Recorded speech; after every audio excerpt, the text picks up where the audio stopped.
Salut tout le monde. Alors aujourd'hui je vais vous faire une petite vidéo qui sera la première d'une série. En fait j'ai réalisé fabriquer de A à Z une voiture électrique pour enfants. Donc j'avais déjà fait la Caterham donc de A à Z, sauf que j'ai pas fait de photos, vidéos, etc. Et voilà, donc c'était assez dommage. Donc j'ai mis juste des vidéos sur la fin de la voiture. Mais là je vais en refabriquer une qui sera par contre avec des roues d'overboard, donc sur des pneus plus gros. Enfin bref, j'expliquerai au fur et à mesure. Mais voilà, donc ça sera une voiture pour enfants qui sera de 2 places, électrique. Elle fera environ 1,50 m de long et 80 cm de large, sur à peu près environ 40 cm d'auteur avec la garde au sol. Et voilà, donc ce sera un petit coupé sport. J'ai fait quelques croquis, quelques dessins, donc je pense partir sur un modèle, pas une réplique, mais un modèle un petit peu à moi. Après, je pense que tout va être modifié au fur et à mesure du temps, mais voilà, j'ai déjà une petite idée. Ça sera un coupé sport assez vintage. Et voilà, carrosserie en fil de verre. Le châssis donc qui sera en tube, donc il y a déjà le tube de préparé. Je peux pas trop bouger parce que ça réagit bizarrement. Donc c'est les tubes qui sont là derrière, donc ça je vais attaquer après. Donc ça sera sur une batterie lithium-ion. Les sièges, l'intérieur, c'est en fait 2 sièges que j'avais déjà réalisés pour la Caterham et qui sont en simili-cuir marron, un peu semi-baquet. Sinon après, voilà, donc après ça va être sur un châssis tubulaire. Les triangles, c'est les triangles récupérés de Pocket Quad, modifiés, puisque là il va falloir installer les moteurs overboard dessus. Excusez-moi pour la voix, donc j'ai perdu la voix là, mais voilà, ça va le faire. Sinon, ouais, au niveau des roues, donc ça va être les roues d'overboard, donc c'est des 6 pouces et demi, je crois, c'est les plus petites, en 36 volts. Alors je suis pas sûr que j'aurai 4 roues en 350 watts, parce que j'ai pas mal d'overboard là-bas, j'ai pas mal de roues aussi, mais en général c'est des petites 250 watts. C'est rare, ça devient assez rare de trouver des 350 watts. J'en ai, mais je les ai déjà utilisés sur des projets, donc ça m'embête un peu de les réutiliser. Surtout que j'ai percé pour fixer des roues de chariot dessus. Donc là, j'ai 2 montages en tête. Si je fais le montage simplement un pneu 5 pouces monté sur les roues d'overboard, forcément j'aurai la face du moteur qui sera visible. Donc j'aurai des trous, ça va pas être très esthétique. Et après tout ce que j'ai comme roue d'origine pas percée, ça va pas être des 350 watts, ça va être des 250 watts. Mais de toute façon, ça va être 4 roues, 4 moteurs, puisqu'il y aura un moteur sur chaque roue. Donc même des 250 watts, on arrive à 1000 watts. Donc nominal, un petit peu débridé, ça ira facile à 2500 watts. Ouais, 2500 watts crête, je pense que ça ira facile. Ce qui est largement suffisant. Alors pour les pneus, du coup, ça sera des pneus de 5 pouces qui se montent pile poil sur les roues overboard 6,5, je crois que ça 6,5. Et j'ai 2 montages en tête comme je disais, parce qu'en fait j'ai récupéré aussi, voilà, on voit un petit peu là derrière, c'est un scooter PMR, donc pour les petits scooters 4 roues pour personnes à mobilité réduite, qui est électrique aussi. C'est des roues de 5 pouces dessus. Et donc j'ai des jantes alu, comme ça, bon là elles sont repeintes, mais c'est de l'alu donc ça c'est pas un problème. Qui sont assez sympas, c'est 2 demi-flasques, comme sur les chariots en fait. Et soit en fait je monte, donc ça c'est les pneus, donc je recommanderais des pneus neufs noirs parce que gris c'est pas esthétique, pas terrible, mais enfin pour le moment ça me permet de tout monter à blanc. Et donc en fait c'est 2 flasques qui viennent comme ça, sauf que celui derrière il est en tôle et celui de face il y en a. Donc soit je vais remonter les pneus comme ça, soit ça sera les roues d'overboard. Donc ça c'est une roue d'overboard, hein, sauf que j'ai retiré le bobinage. Mais voilà, donc ça c'est une roue d'overboard et on peut voir que ça rentre pile poil dedans. Il n'y a pas de jeu. Donc soit c'est ça et on remet le flasque derrière, on visse et puis voilà, basta, la roue est faite. Soit je vais en fait monter donc ma roue overboard.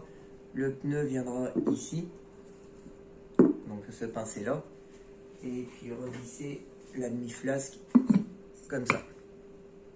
Ce qui fait que le pneu c'est pareil, en fait le pneu sera pincé entre les deux, donc il n'y aura pas de souci.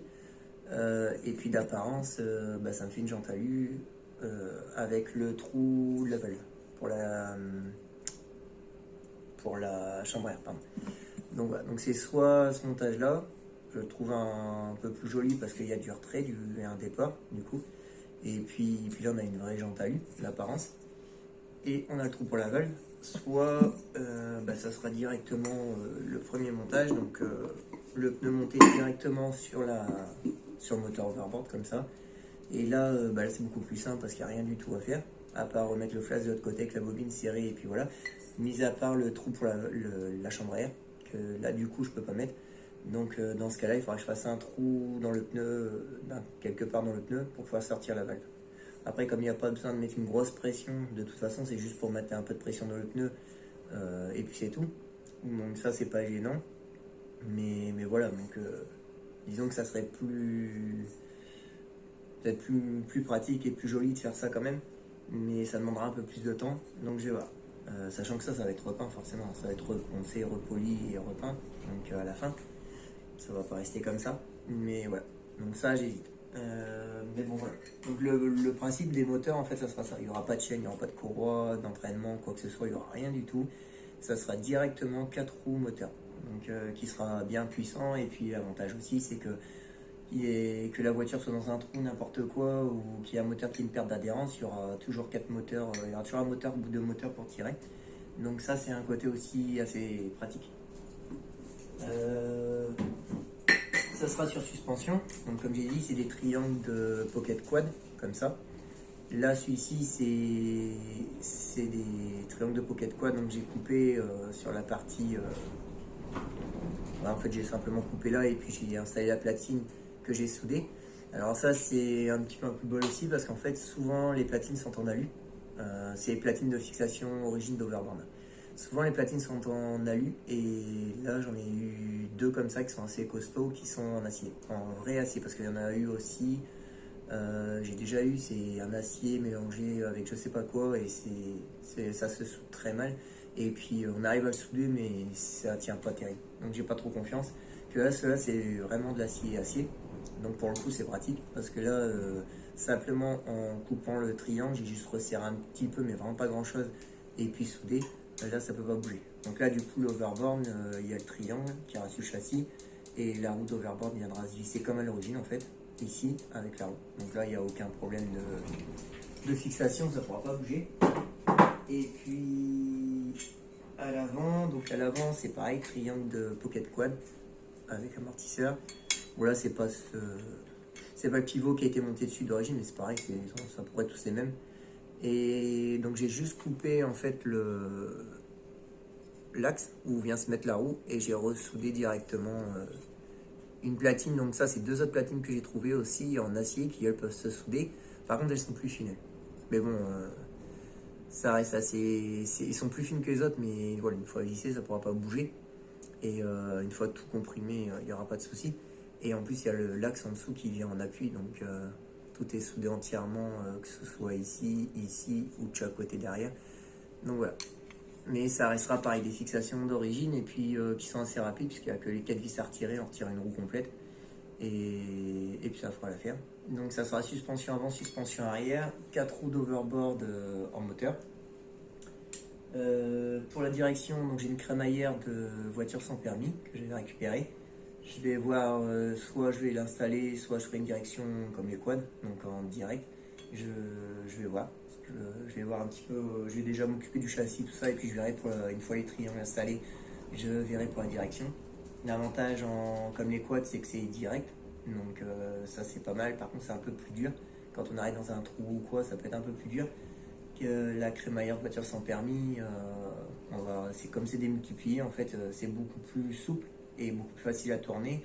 Par contre, il faut faire plus de tours de volant pour tourner. Donc, je crois que ça va être à 2 tours de volant à peu près, ou 2 tours et demi pour braquer à fond. Après, tout dépend de l'angle de braquage qu'on a. Mais voilà. Sinon, voilà, ça c'est pour les roues, pour le moteur et puis la direction. Le châssis, comme j'ai dit, c'est le tube là, c'est du 40-40, ça c'est de la récup. Il va être assez simple, le châssis en fait ça va être 2 poutres qui vont juste à l'arrière, il faut que je les cintre, faut que je les découpe et que je les fasse partir un peu en s'écartant parce que par rapport au triangle, j'ai moins large, puisqu'à l'avant, il y a triangle, direction et les axes de roue, donc ça me fait plus large. Donc à l'arrière, du coup, j'ai obligé de réduire. Mais ça, vous verrez de toute façon sur le châssis. Mais voilà, en fait, c'est deux tubes de 40 qui vont être juste déportés à l'arrière, et puis deux traverses qui vont être soudées dessus. Et puis voilà, après pour le châssis, grosso modo, ça s'arrêtera là.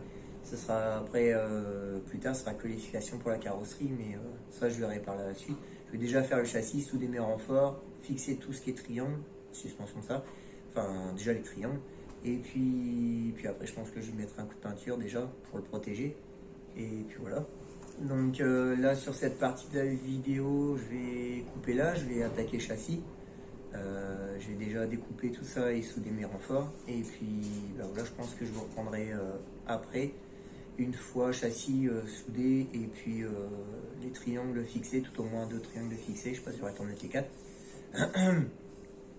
Et voilà. Après, donc une fois que ça sera fait, il faudra que je m'occupe de la carrosserie. Donc pour la carrosserie, ça sera, j'irai chercher de la mousse d'isolation. En fait, c'est des grosses plaques de mousse. Je vais les superposer, les assembler pour me faire un gros bloc en fait. Et puis après, je vais tailler dedans. Je vais tailler dedans pour faire ce que je veux comme forme.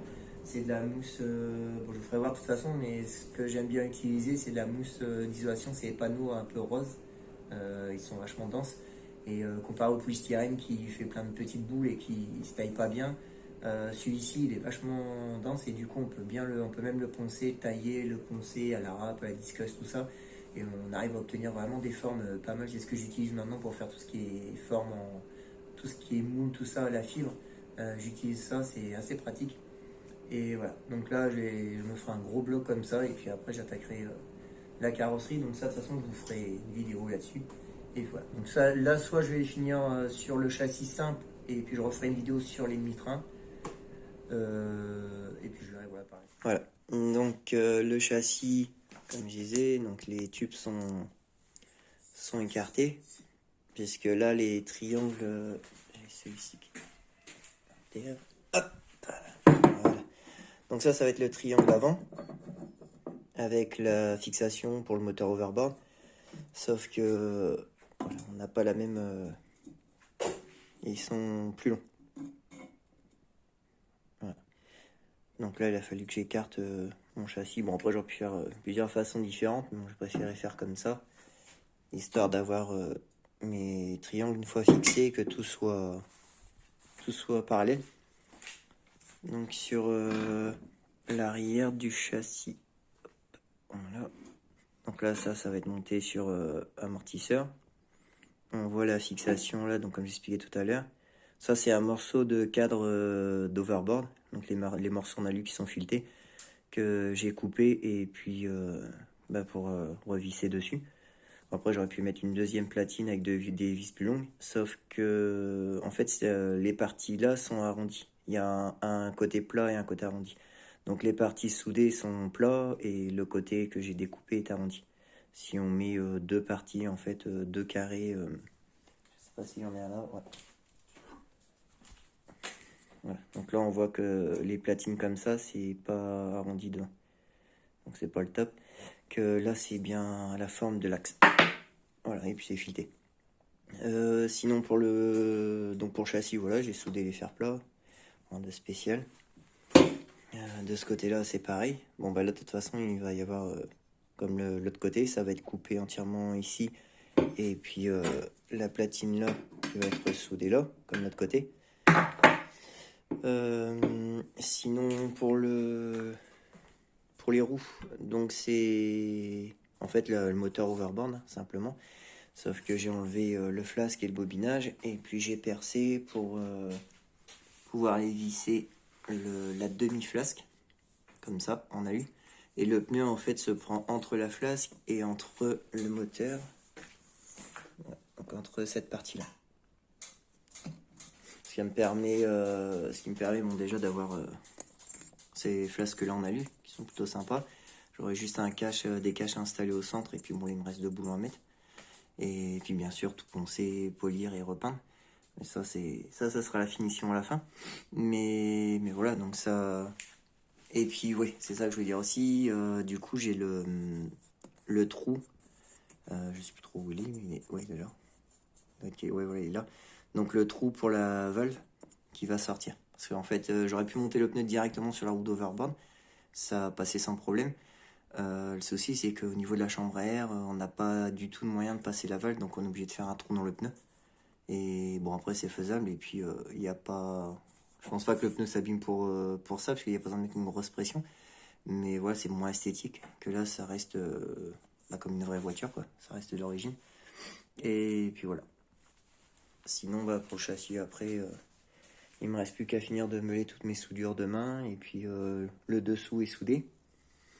Pour les pattes là, elles sont soudées. Il y a juste que l'arrière ici, il faut que je soude en dessous. Donc ça va être vite fait.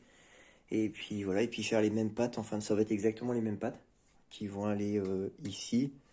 Comme ça me permet en même temps de boucher les trous en mettant directement le fer plat jusqu'à ras du tube. Donc ça va être pareil alors. Ici, et puis une patte ici. Et mes triangles vont venir se revisser là. Et puis, il me restera plus qu'à visser. Après, ça va être la même chose de l'autre côté. Donc, il va falloir que je coupe l'axe et du pivot et puis que je soude la petite platine là. Et installer les deux triangles. Et après, je vais pouvoir faire les 4 roues en fait. Démonter mes roues d'overboard, les 4 pneus et puis les flasques. Donc, c'est. Comme je disais tout à l'heure, voilà, c'est sur ce genre d'appareil. Donc ça, c'est un scooter électrique pour personnes à mobilité réduite. Donc celui-là, j'ai récupéré batterie HS et personne me l'a donné. Donc voilà. Et puis oui, puis voilà. Donc du coup, j'ai les pneus, j'ai les roues. Bon, après les pneus, de toute façon, je vais pas les laisser dessus parce que gris, c'est pas terrible. Mais je vais recommander des noirs, des pneus neufs noirs. Et puis j'en ai vu qui ont un design assez sympa en plus. Là, c'est des pneus arrondis que on peut en avoir en 5 pouces avec un design comme des vrais pneus de voiture. Et là, en fait, c'est plat. Donc c'est beaucoup moins arrondi en tout. Et voilà. Bon, les jantes, on voit, c'est oxydé, mais bon, ça, comme c'est d'alu, c'est pas gênant. Ça se pense très bien et puis ça se refait très bien. Mais du coup, ouais, voilà. Donc pour ça. Et puis les sièges. Donc ça, c'est les sièges que j'avais fait il y a environ 2 ans, je crois. C'est du simili-cuir marron. Voilà, enfin, ils sont bien rembourrés. Je les avais fait bien rembourrés. Et puis en plus, je les avais fait un peu semi-baqués. Enfin, un peu pas mal semi-baqués quand même. Donc voilà, ils étaient au grenier, ils servaient plus. Enfin, ils servaient pas du moins. Alors, tant qu'à faire, je vais les mettre sur ce modèle-là. Ça me permettra de gagner du temps, parce que ça va me permettre, mine de rien, à faire 2 sièges comme ça m'avait pris un peu de temps. Donc là, c'est du temps de gagner, et puis ouais, ça va faire sympa. Donc ça commence déjà à donner un petit aperçu de ce que ça va donner niveau taille. Donc là, la table, elle fait le plateau, lui, il fait 80 cm de large. Donc c'est pour ça que du coup, je peux me baser directement pour mes roues. Donc là, elles sont à ras. Là, c'est à ce côté-là. Bon, il n'est pas encore mise, mais une fois installée, elle viendra à ras. Donc là, on a 80 cm. Et en longueur, je crois que c'est 1m30. Il semble que le plateau fait 1m20 ou 1m30. Je suis plus très sûr. Hop. Je vais regarder ça tout de suite. En plus, je crois que je m'embête pour rien. C'est marqué dessus. 1m20. Voilà, donc le plateau, il fait 1m20. Et puis en fait, le châssis, donc il fait presque la longueur de la taille, puisqu'il fait 1 mètre. Donc il y a un petit bout de chaque côté. Mais la carrosserie, elle sera forcément plus longue, puisqu'elle va déborder au moins jusque là. Au moins. Et puis l'avant, pareil. Donc à l'avant, les roues vont arriver à peu près à ce niveau-là, mais la carrosserie débordera. Donc au total, ça me fera une carrosserie d'1m50 de long, à peu près. Donc là, demain, je vais essayer pour ce soir, parce qu'il commence à se faire tard. Et puis demain, je vais pouvoir attaquer les fixations de triangle à l'avant, fixer les triangles, finir la deuxième pivot là, souder la platine ça de l'autre côté, et puis je vais voir démonter les 4 roues là-bas et puis installer les 4 roues. Et déjà, on verra un petit peu plus clair. Après, il me restera la direction principalement à faire, puisque les 4 roues vont être fixées. Après, il y aura les supports amortisseurs aussi, donc ça, les parties supérieures, je vais voir. Et mis à part la direction et puis les supports amortisseurs, après, ça va être la carrosserie en partie que je vais pouvoir commencer à m'occuper. Puisqu'après, de toute façon, vu que les moteurs sont dans les roues, il y a pas de transmission, il n'y a rien. Donc, c'est plutôt simple et rapide. Pour les entrées, ah oui, pour les alimentations moteurs, j'en ai pas parlé. Donc, ça va être soit 4 contrôleurs, donc des contrôleurs 36-48 volts, 350 watts. Soit, et je pense que ça va être ça, je vais directement reprogrammer voilà, des cartes mères d'overboard. Et j'en ai pas mal, et puis j'en ai encore, là j'ai toute une tripotée d'overboard. Donc je vais certainement, je pense, installer 2 cartes mères, une à l'avant, une à l'arrière, et puis les reprogrammer. Et comme ça, ça je les ai déjà, donc en fait il n'y a pas d'investissement là-dedans. Et puis c'est suffisant. Donc je vais voir. Soit ça sera ça, soit je commanderai 4 contrôleurs 336-48 et puis je les installerai. Et je verrai. Voilà. Donc sur ce, si ça vous intéresse, si ça vous plaît, dites-le. Et puis n'hésitez pas à vous abonner et puis à mettre des pouces. Et c'est toujours, ça motive et ça fait toujours plaisir. Et puis je vous dis à la suite. Allez, ciao.